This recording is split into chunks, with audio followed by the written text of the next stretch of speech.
王辉掏出匕首去帮董哥，结果那哥们儿还他妈挺厉害，一下就把王辉给制住了，顺势一推，俩人倒地上。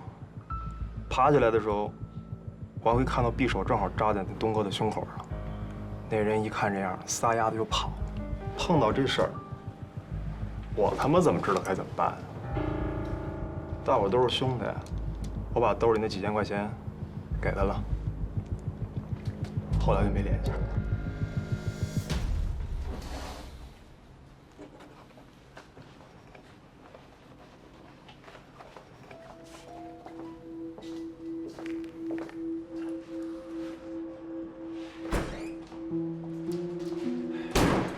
王辉说是姚吉干的，姚吉说是王辉干的。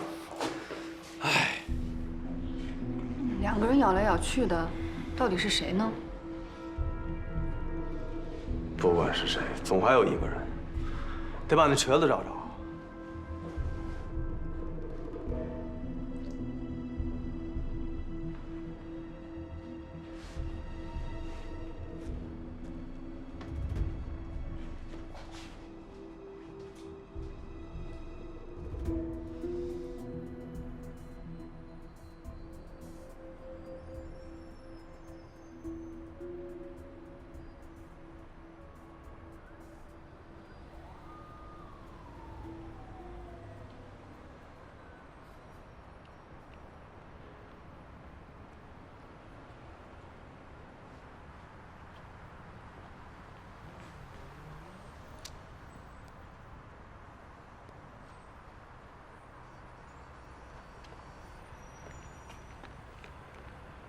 喂，哟，找我什么事儿啊？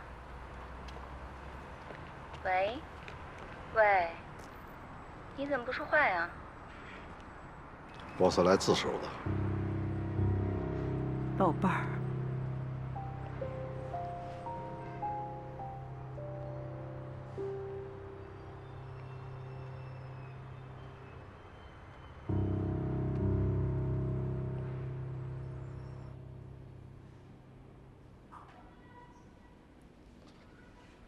那天晚上，你他妈，看你他妈还瞧得起我！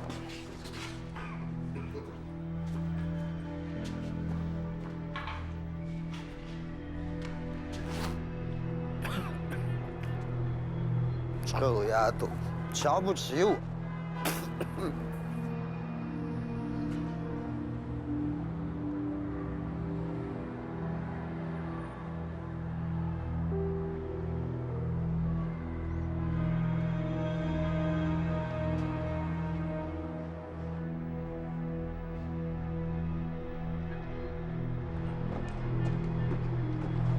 打我！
当时我很生气，我只想教训一下他，并没想杀死他，所以我划了他30多刀，都避开了要害。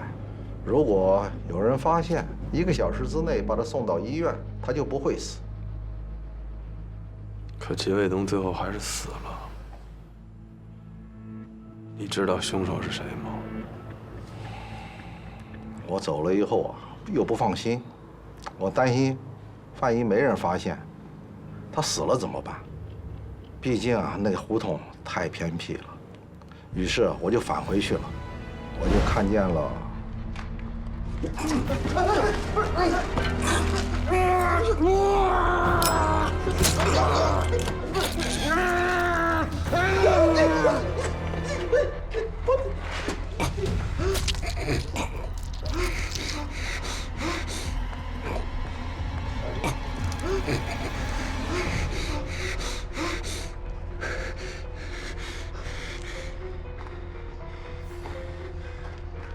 走。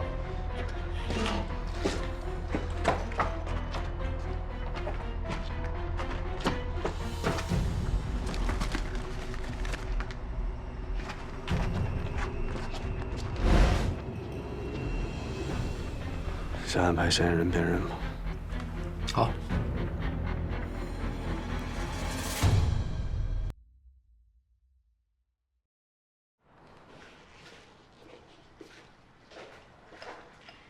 你也别太难过了，先喝点水。谢谢。姑娘，我能麻烦你个事儿吗？您说。我不知道怎么才能让他从轻发落，也知道他一定不会跟你们说。5年前，我们全家开车出去玩儿，回来的时候，老耿着急回部队开会，结果追了一大货车的尾。我们的女儿小燕脑外伤，送到医院的时候已经脑死亡了。还是老耿做主，说把小燕的心脏捐献出去。他说只有这样，才能让他唯一的女儿继续有在这个世界上的意义。我也知道，他经常去酒吧看的那个人，就是当年接收我们小燕心脏的人。是因为这个原因，耿叔是为了保护那个姑娘，才对齐卫东动手的。无论如何，我希望你们网开一面，从轻发落他。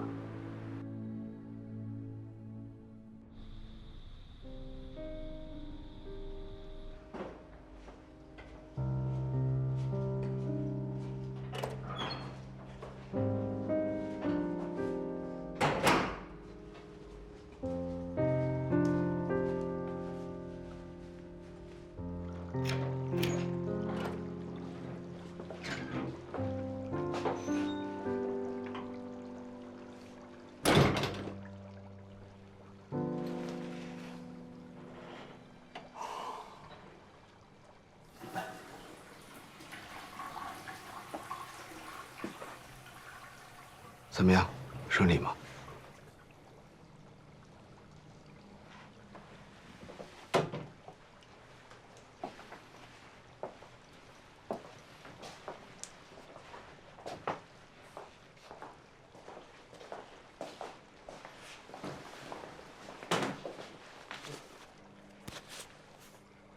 出什么事儿了？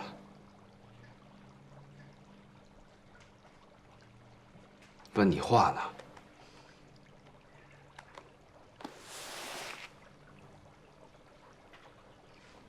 你知不知道我们冲进去的时候，周书彤什么样子？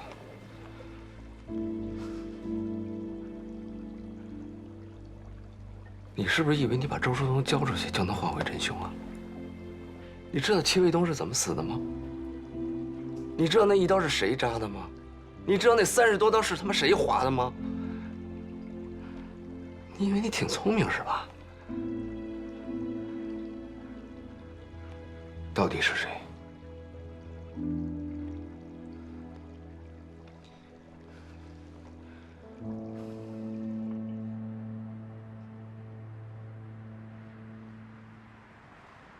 说，毒品藏哪儿了？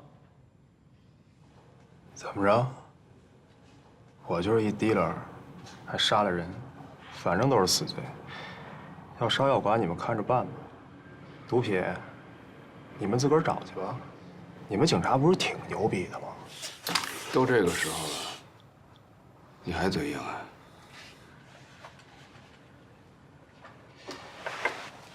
你是不是觉得我是个垃圾啊？那你弟呢？如果我是垃圾，你弟就他妈是狗屎。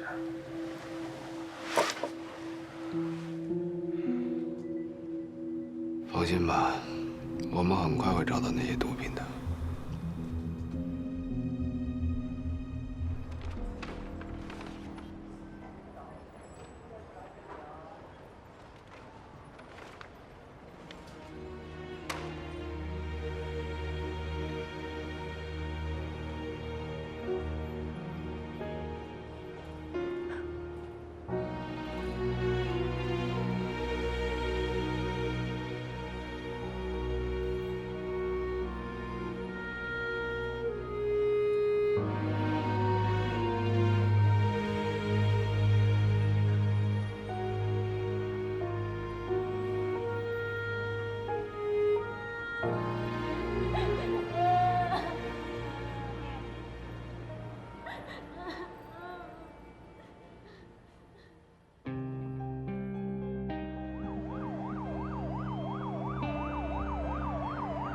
根据最新气象分析，目前大气环流发生调整，副热带高压增强北抬，暖湿气流活跃，我市将提前进入梅雨季节，望广大市民做好防梅准备。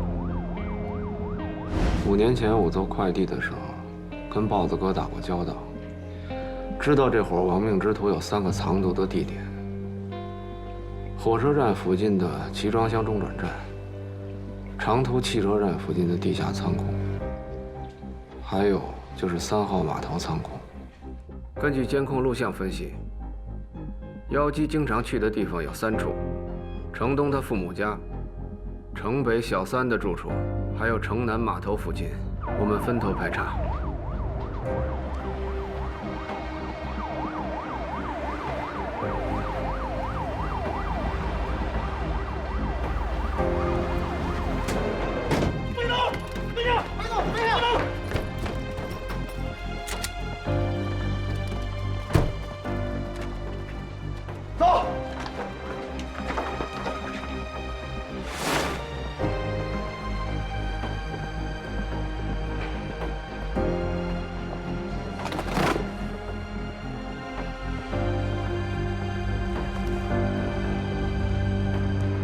之前那个毒贩子跟妖姬说毒品有点潮，我猜妖姬藏毒的地点应该就是3号码头。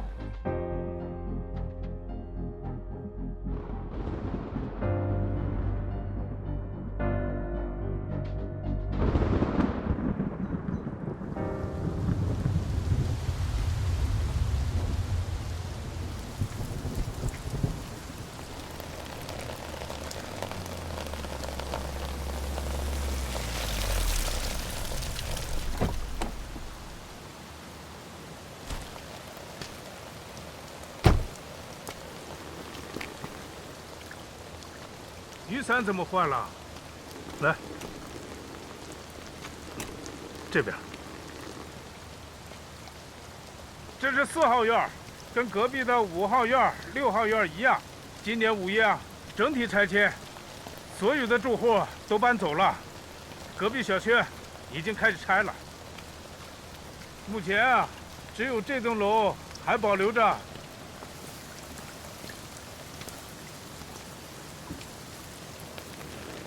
半年前，大年夜那天晚上，住在301的一家5口都被杀了。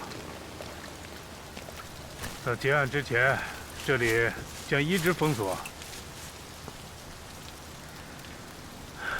这里就是……上楼吧，来。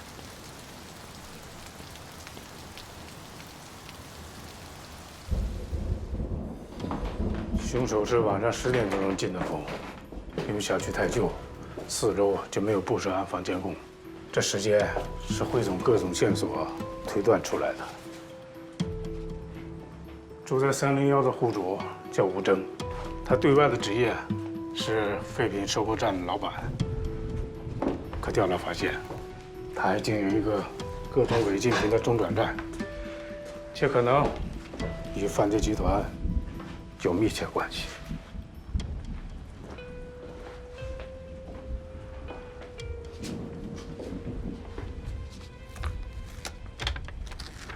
现场没有发现强行闯入的痕迹，不出意外，是吴征给凶手开的门，他们很有可能认识。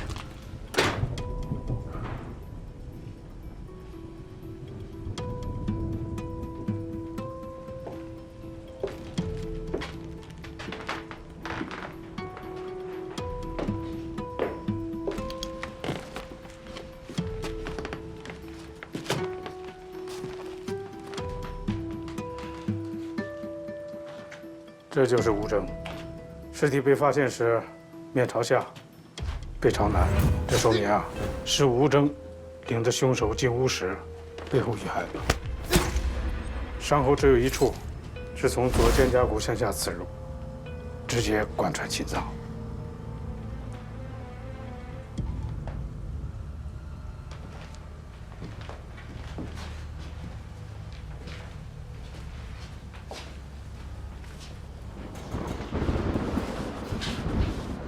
这是吴征年近70旬的母亲，她应该是听到了门庭传来了某种声音，或许是吴征的叫声，她便从沙发那起身向门庭走去。凶手明面给了她2刀，一刀卡在第6、第7根肋骨间，没有伤至脏器。凶手调整了第2刀，从圆颈处呢平行刺入，造成了长达12公分的贯通伤。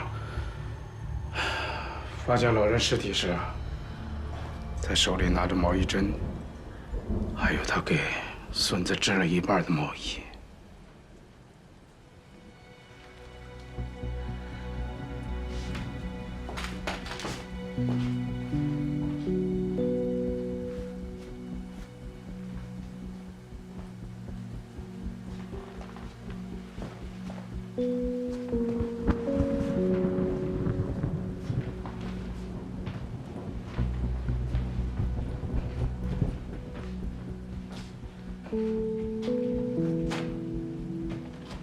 吴征的妻子任静，当时正在这里跟2个孩子玩，她不知道外屋发生了什么。高亚楠呢，对这里喷溅的血迹进行了分析，还原了任静遇害的大致情景。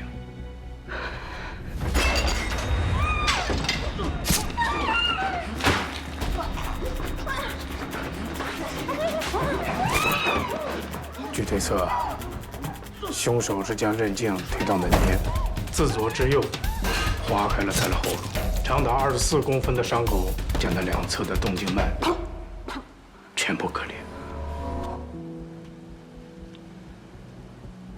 高亚楠认为，任静被割喉到尸体死亡间隔1分钟左右，至少在30、40秒里他还有意识。正是在这30、40秒里，他亲眼见到自己7岁的女儿和4岁的儿子死在自己面前。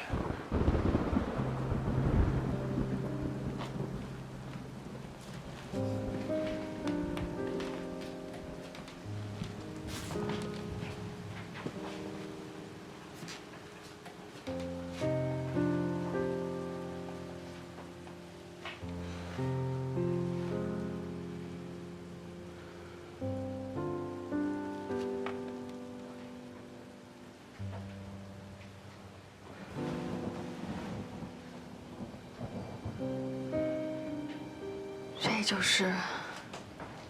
是的，依据现场采集的指纹、DNA 以及一位近距离目击证人的陈述，都可以确定，凶手就是关宏峰的孪生弟弟关宏宇。关宏宇表面上是宏宇物流的老总，但据我们掌握的线索分析，他的业务也许会跟毒品贩卖有利益相关，而且他极有可能认识吴征。我推测，他们俩表面上是合作关系，但暗地里存在竞争，且吴征一定是掌握了关宏宇的一些秘密，以至于埋下祸根。关宏宇认为，警方一定是掌握了吴征贩毒的证据，将要实施抓捕。他把其中牵涉出自己，便来找吴征练口。因为当时吴征的家人都在，他便下决心斩草除根，免了吴征满门。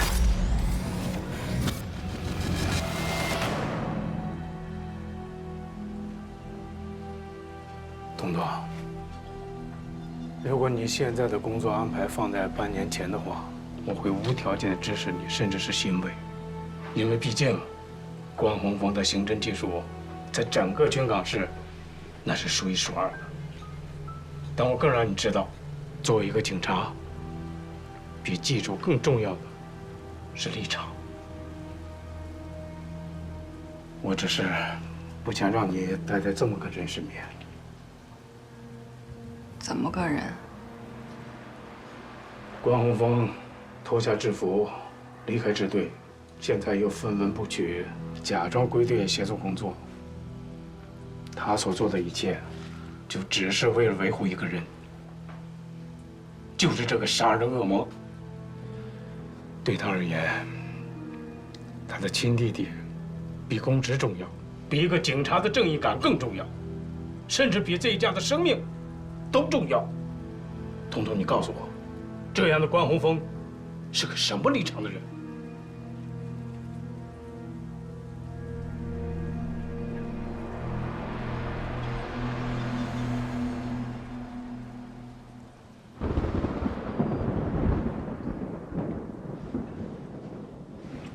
我越来越看不清你了。你明明和姚基认识，还知道姚基和吴征也认识，却对我只字不提。那也得分认识到什么程度。我跟楼下小卖部大爷还认识呢，也得向你汇报啊。你能从一句“货有点潮”就能判定藏毒的位置，如果不经常跟他们接触，哪儿来的这些经验？你还有多少事儿瞒着我？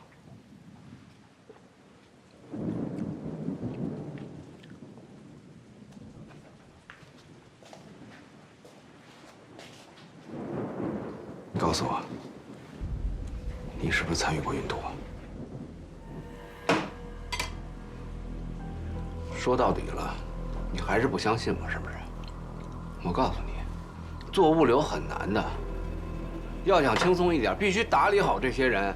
所以我才知道姚基跟吴征是谁。我知道他们之间有来往，我甚至知道吴征跟我们公司之间有生意。可我怎么知道运的是什么呀？我是个做物流的，又不是做安检的，我还以为吴征就是个收垃圾的呢。那你怎么知道毒品在哪儿？你为什么对这些这么了解？所有仓库的信息都是全京港市物流公司公开的信息。我不但知道他们仓库在哪儿，我还知道他们固定的运错时间呢。知道线索以后，自然就想到了，怎么了？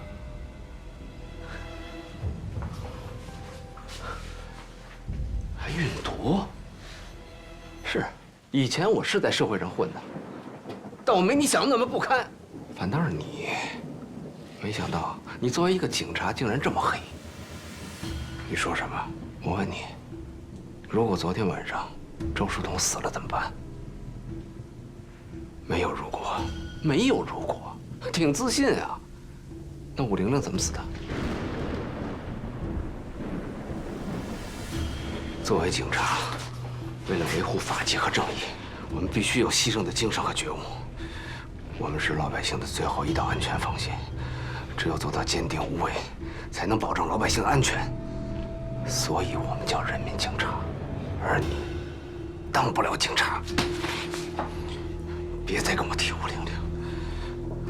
我告诉你，那天晚上我更希望死的人是我。我不光不怕死，我更不怕打一灭亲。所以你给我老实点儿。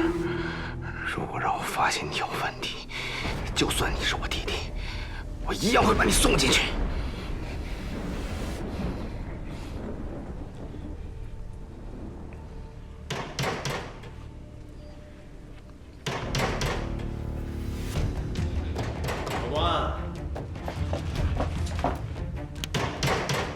在家吗，老关？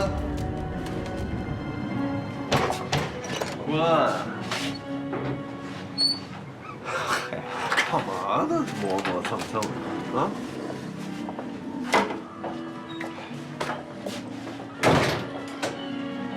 没听见。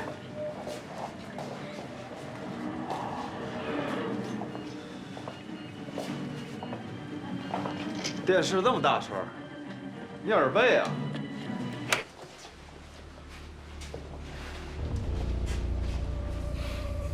你怎么来了？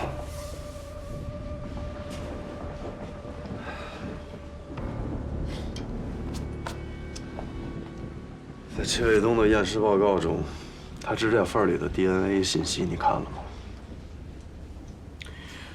是亚楠刚刚提取出来的。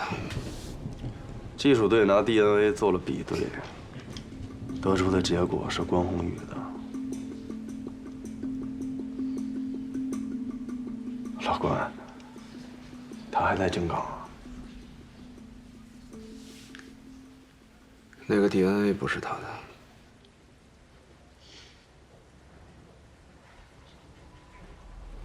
什么意思？你不是一直在问我跟亚楠有没有私下见面吗？那天晚上，是我跟亚楠约在了银宿酒吧聊我弟的事儿，结果碰上了齐卫东。跟他打架的人是我，他身上的 DNA 是我的。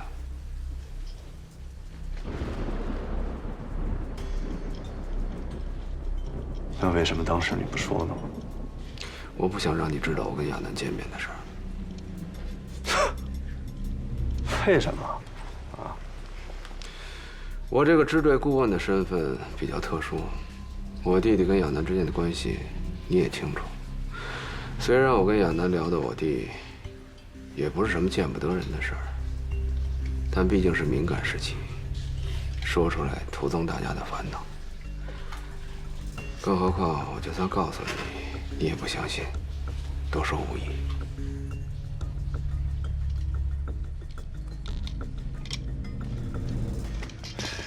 得，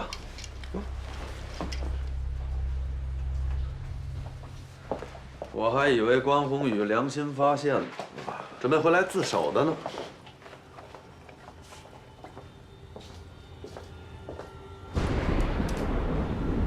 上次那茶不错，走得急没喝上，再给泡一杯呗。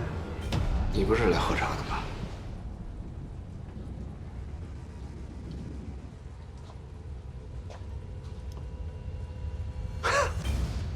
我看你就是执念太重，所以暴饮暴食，你一个人吃了那么多啊？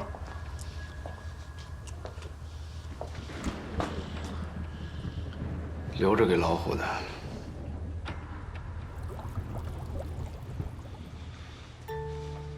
嗯。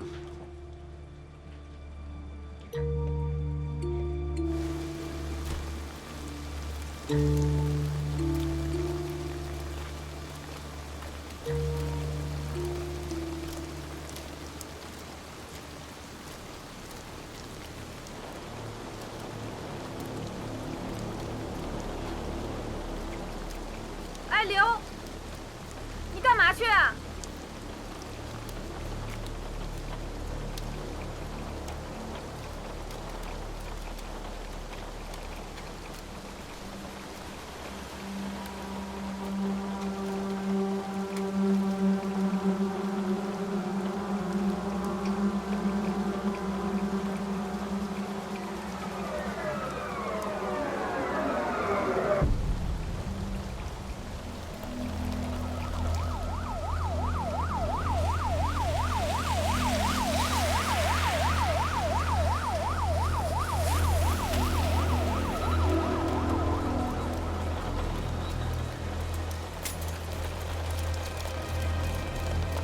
高姐，把尸体装车上吧。不行啊，尸体明显被移动过，你现在抬走的话会破坏现场啊！拿走吧，拿走吧。拿走，拿走。走。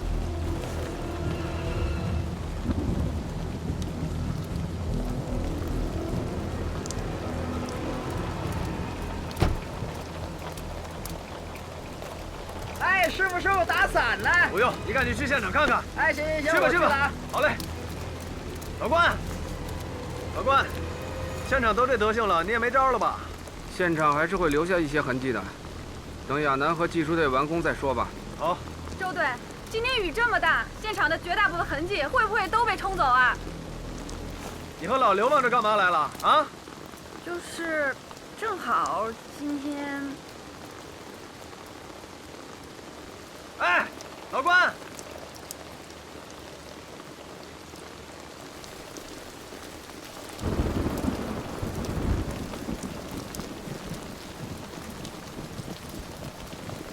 真是个不祥之地呀！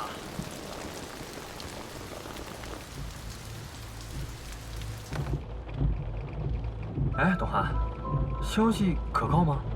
派出所那边说了，肯定是命案。这个命案哪儿都有，这主要是能不能上头条啊？小罗给我发了照片，你们看一下。我已经找交管局的姐们查了，你们猜这个车主是谁？谁呀？谁呀？李地森。李地森，而且死的。还是一男一女，一男一女啊，银少礼呀，这个花花公子啊，近来他不正跟网上那个长爱打得火热呢吗？哦，如果这个女的要是长爱的话，那可就劲爆喽，肯定劲爆。不过，这么严重的案子，咱能进去吗？别人肯定没办法，但我绝对没问题。你？看我的。那你小心哦。哎，到时候万一出了状况，得让总编保我啊。啊，行。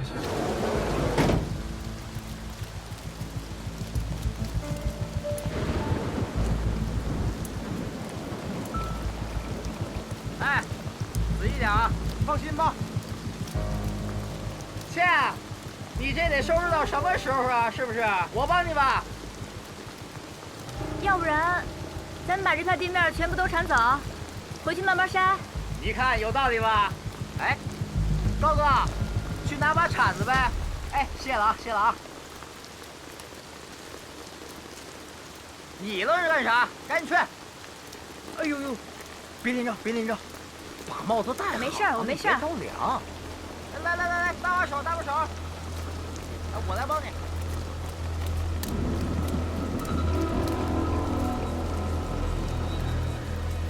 来，往这里折。哎，快点！哎呦，切，我屁股进雨了。哎呦，我的妈呀，真凉嘿！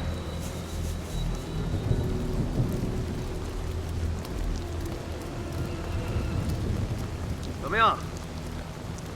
哎呀，一男一女遭同一利器戳刺致死，男的自左后脑枕骨刺入，穿过枕骨刺入了脑干，女的主要2下。第一下划破了左侧的颈动脉，造成了车内大范围的血迹分溅。第2下自颅顶骨、颞骨和蝶骨的交汇接缝位置刺入，是致命的一击。2者死亡时间基本一致，都是在凌晨1点到2点之间。遇害后，2具尸体都被重新安置过。颅顶骨、颞骨还有蝶骨，就是太阳穴，整个颅骨骨板的一点。对，就是颅骨最脆弱的部位。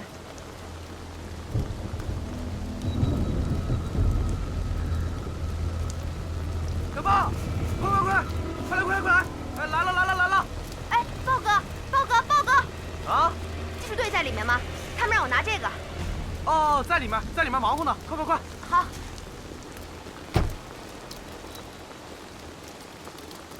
同志，等一下！你好，那个我们是记者，请问这里发生什么状况啊？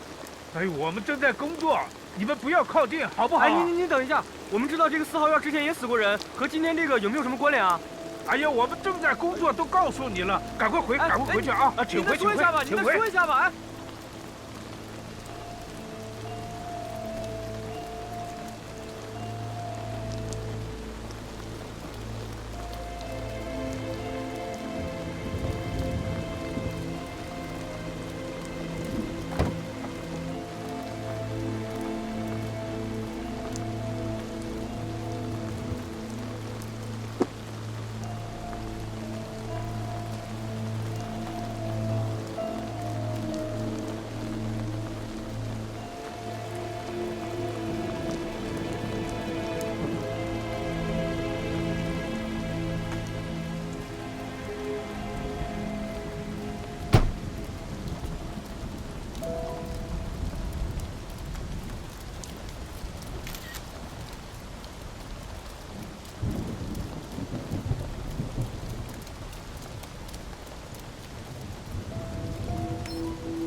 我是。你不是。小王，哎，带走。哇！呀，这鬼天气！这场大雨对现场破坏得很严重，对于法医队和技术队的取证工作影响太大了。要不要在现场值个班？案发已经过去将近10个小时了，大雨对现场冲刷得很严重。对于我们来说，留下的所谓的证据和现场也就剩下这辆车了。要不干脆让亚楠他们把尸体固定在后座上，封死后车窗，把车开回支队再做勘验。目前情况来看，2名被害人应该是在车内发生关系的时候遇害的，很有可能是凶手击碎后车窗以后，从车内把车门打开，在极短的时间内对2名被害人实施了谋杀。不过，有些古怪。古怪。首先，凶手在杀害2名被害人以后，重新布置过现场，也包括被害人的尸体，还有衣物、坐垫，甚至移动过座椅。从行驶证上来看，男性被害人应该就是车主，而车上 GPS 的最后一条记录，就是离这里很近的一个叫火工俱乐部的地方，有可能被害人昨天晚上去过这个地方。啊，对了，这个手机是我在前排座椅和置物箱之间的缝隙找到的，很有可能是男性被害人故意设置的。嚯，母马啊！这要是传出去，可了吧？哼！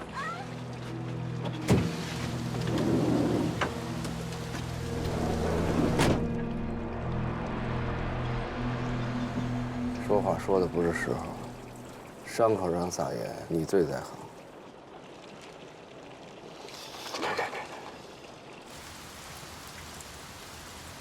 你们凭什么扣押我？哎，你是负责人吗？我跟你说，坐下。